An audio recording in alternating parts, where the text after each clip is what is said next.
Tatlo ka Ilonggo athletes magapasakop sa Pencak Silat sa SEA Games 2019.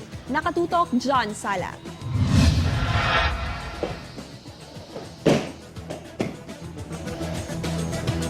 Bukal subong hindi lang sang probinsya sang Iloilo kundi pati man sang pungsod Pilipinas ang tatlo ka Ilonggo athletes nga magapasakop sa 2019 SEA Games sa patagsang Pencak Silat. Si Edmar Tacuela, Jeremy Biato kag Mitch Jude Halandoning natala ang magpadulong sa Jakarta, Indonesia para sa ila international training.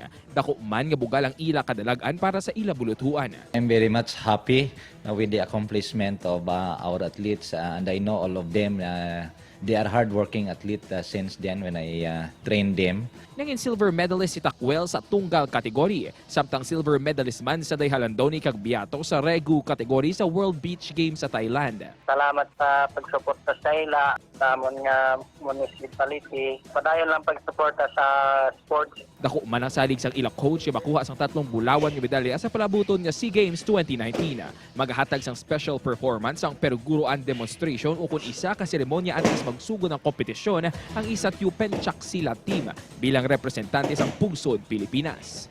Upod kay Cirilo Renduque, John Sala, One Western Visayas.